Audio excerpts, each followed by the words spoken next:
Assalamualaikum warahmatullahi wabarakatuh. Kita lanjut ke pertemuan 5 mata kuliah biostatistik di Prodi Sarjana Farmasi. Pada pertemuan yang lalu kita sudah membahas tentang desain penelitian, yaitu studi observasional.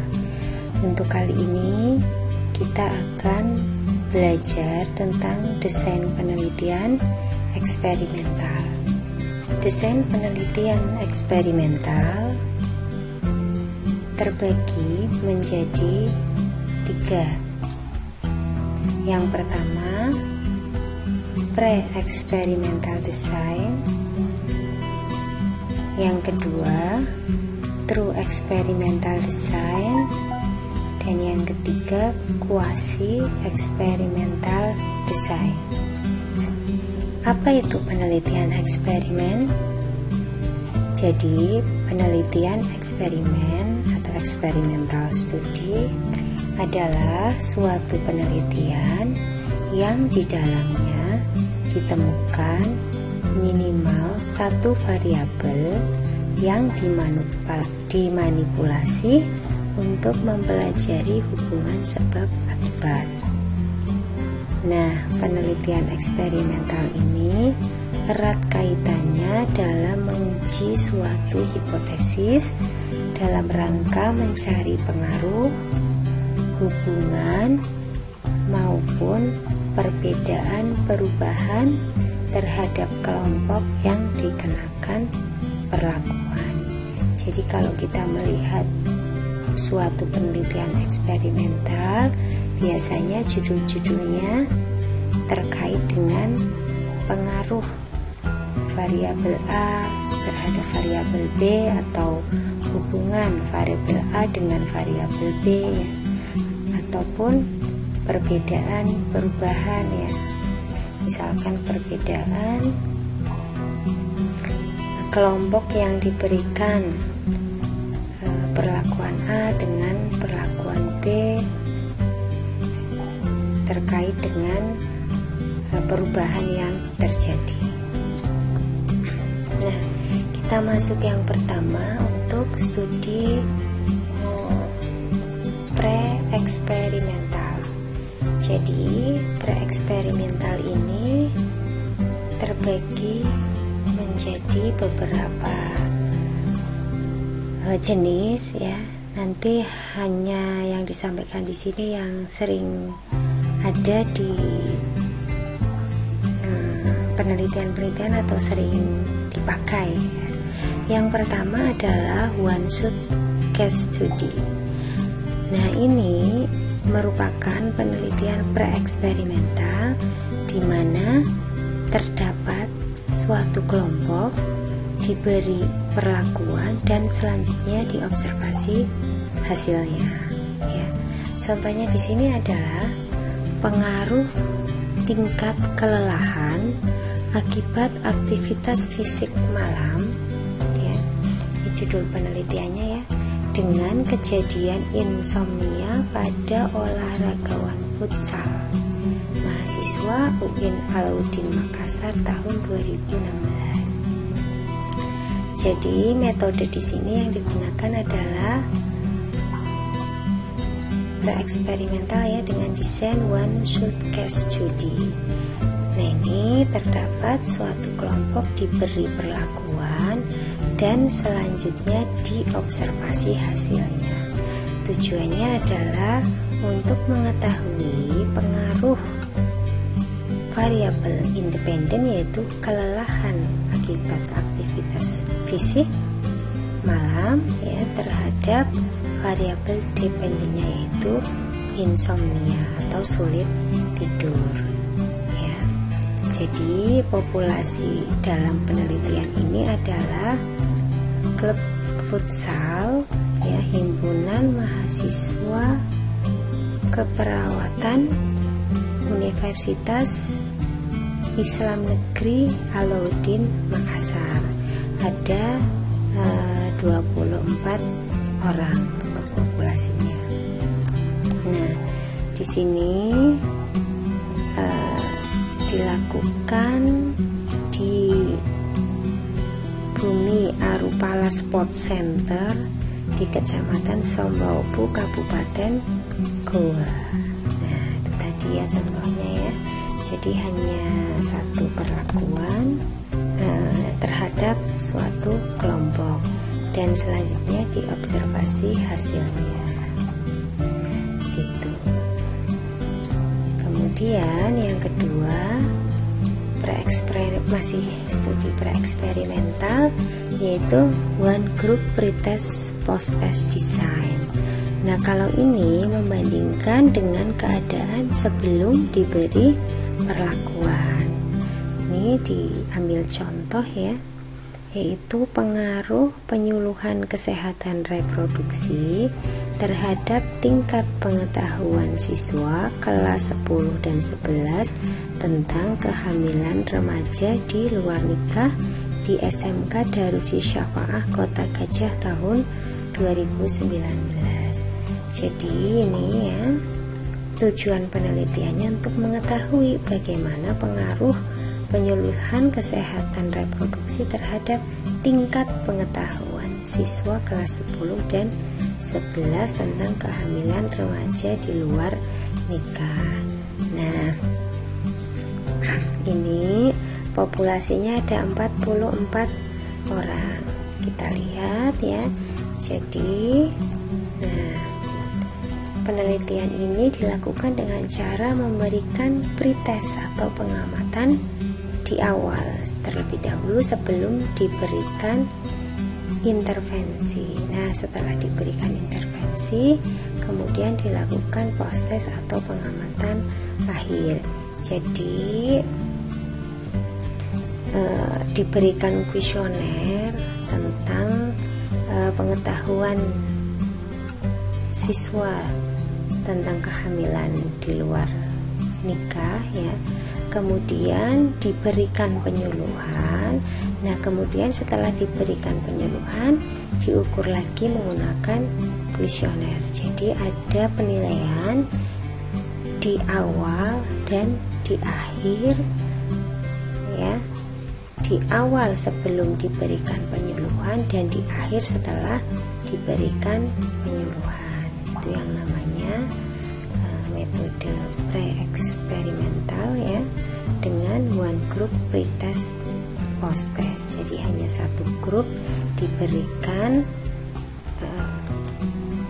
diukur ya pengetahuannya atau tingkat pengetahuannya sebelum dilakukan penyuluhan dan setelah dilakukan penyuluhan.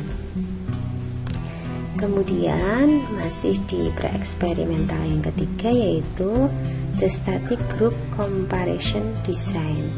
Nah, kalau yang ini adalah membandingkan suatu kelompok yang menerima treatment eksperimental dengan kelompok lainnya yang tidak mendapat perlakuan. Ya. Jadi dibandingkan antara yang menerima perlakuan dengan yang tidak mendapat perlakuan.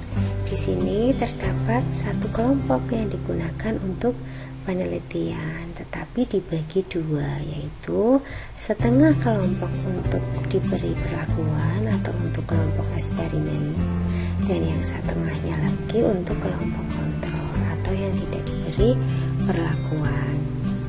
Kita ambil contoh di sini ya. Judulnya adalah perbedaan efektivitas pendidikan kesehatan menggunakan slide PowerPoint dan leaflet terhadap motivasi pemeriksaan IVA pada ibu-ibu PKK di Balai Catur Gamping, Sleman, Yogyakarta. Jadi ya, sampel dalam penelitian ini jumlahnya 44 orang ya. Jadi sebagian menjadi kelompok yang diberi perlakuan dan sebagian lagi untuk kelompok yang tidak diberi perlakuan. Nah, di sini perlakuannya adalah dibedakan mana yang lebih efektif antara pendidikan kesehatan menggunakan slide PowerPoint ya dan yang satunya adalah menggunakan leaflet terhadap motivasi pemeriksaan IFA pada ibu-ibu PKK. Nah ini ya, jadi populasinya 50 orang ya. Jadi di sini dilakukan perlakuan ya, kemudian dilakukan post test tanpa dilakukan pretest dengan adanya kelompok pembanding. Jadi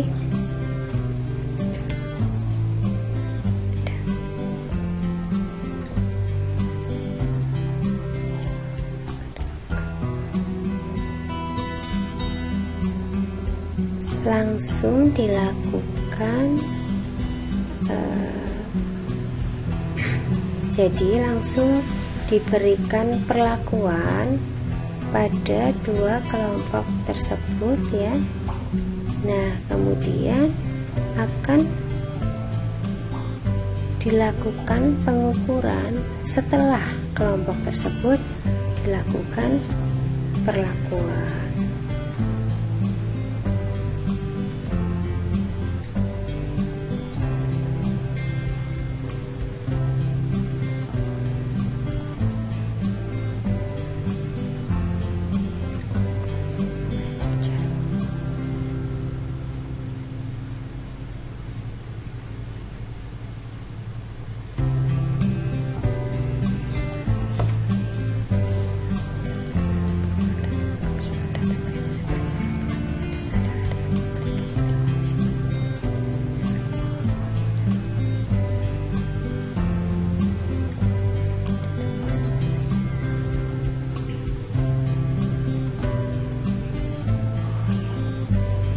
Jadi ada 50.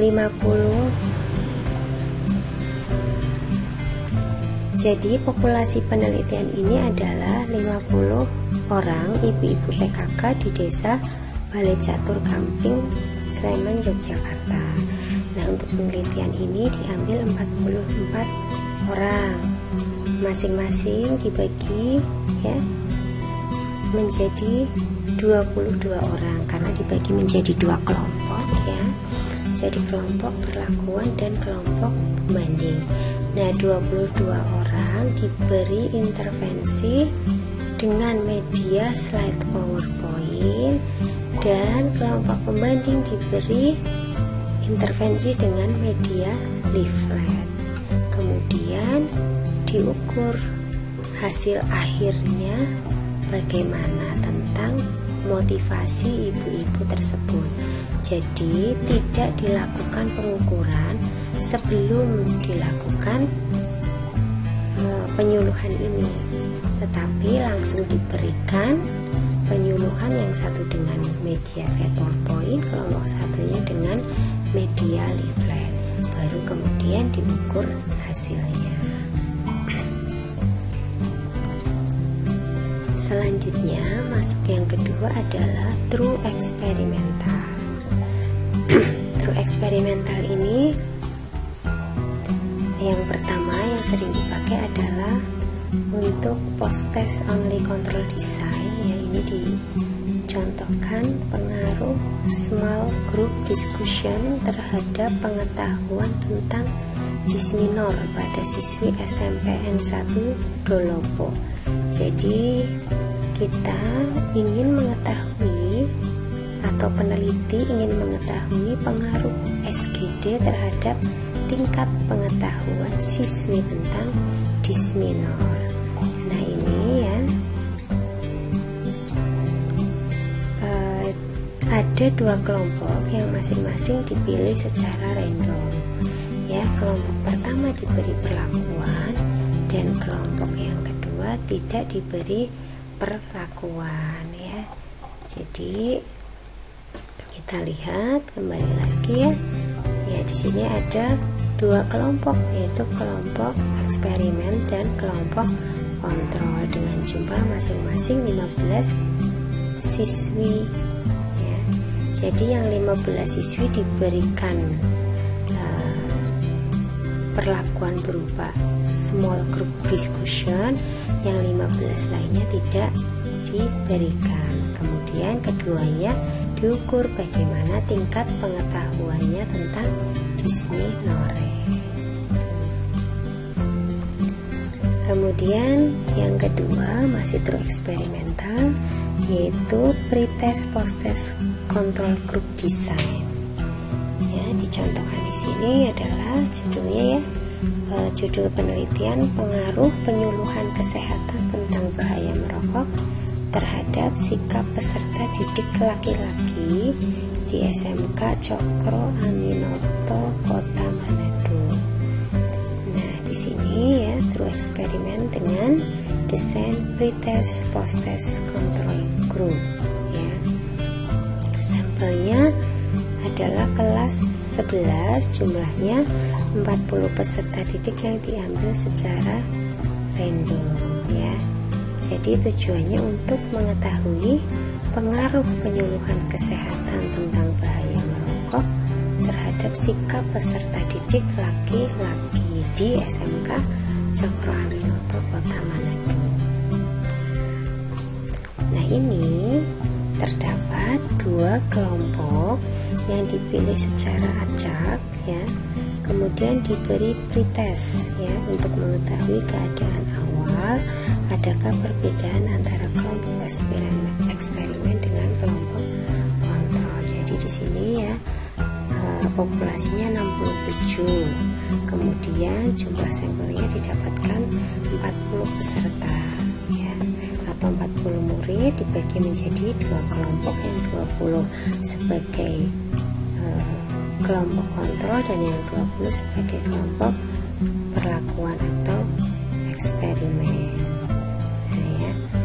Jadi keduanya diberi pretest bagaimana tentang tingkat pengetahuannya ya mengenai bahaya merokok ya terhadap sikapnya.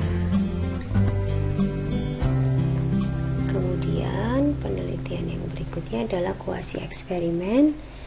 Yang pertama ya, the time series experiment. Ini dicontohkan adalah judulnya efektivitas pendidikan kesehatan terhadap perilaku mencuci tangan yang benar pada siswa di SDN Kalongan Sleman, Yogyakarta. Ini jumlah respondennya 39 orang ya. Bagaimana the time series eksperimen? Nah, ini sebelum diberi perlakuan, grup diberi pretest sampai 4 kali dengan tujuan untuk mengetahui kestabilan dan kejelasan keadaan grup sebelum diberi perlakuan ya. Jadi ini kan populasinya ada 42 orang ya, pakai lembar checklist observasi tentang langkah cuci tangan ya.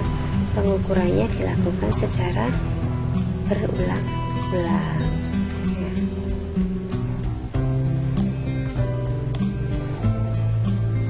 Kemudian yang terakhir ya dari kuasi eksperimen yang sering muncul yaitu the non-equivalent group design. Ini hampir sama dengan pretest post-test control group design, tetapi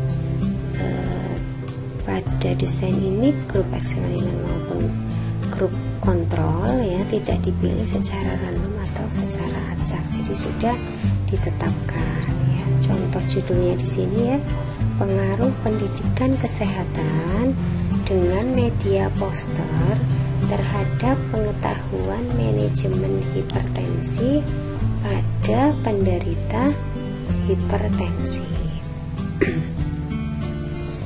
Nah, ini tujuan penelitiannya kalau kita lihat dari judul ini ya, yaitu untuk mengetahui pengaruh pendidikan kesehatan dengan menggunakan media poster ya terhadap pengetahuan manajemen hipertensi pada penderita hipertensi. Jadi sampelnya berjumlah 32 orang dibagi ya menjadi dua kelompok, yaitu penderita hipertensi ini ya 32 orang yang sebagian menjadi kelompok intervensi dan yang sebagian menjadi kelompok kontrol. Ini menggunakan medianya adalah poster.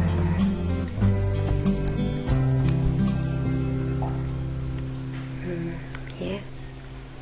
Jadi kedua kelompok ini dilakukan pretest, ya, dinilai dulu sebelum dilakukan pendidikan kesehatan atau penyuluhan tadi ya, dengan menggunakan media poster ya.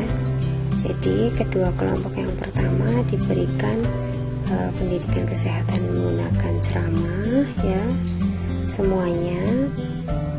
Kemudian yang separuhnya ya, yang kelompok intervensi dibagikan poster ya, dan yang separuhnya tidak diberikan poster.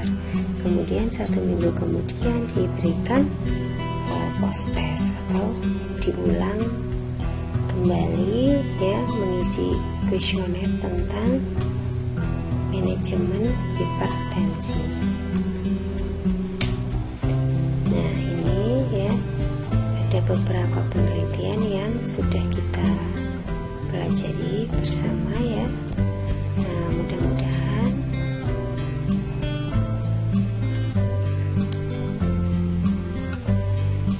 apa yang sudah kita pelajari bersama bisa bermanfaat. Wabillahi taufiq wal hidayah. Wassalamualaikum warahmatullahi wabarakatuh.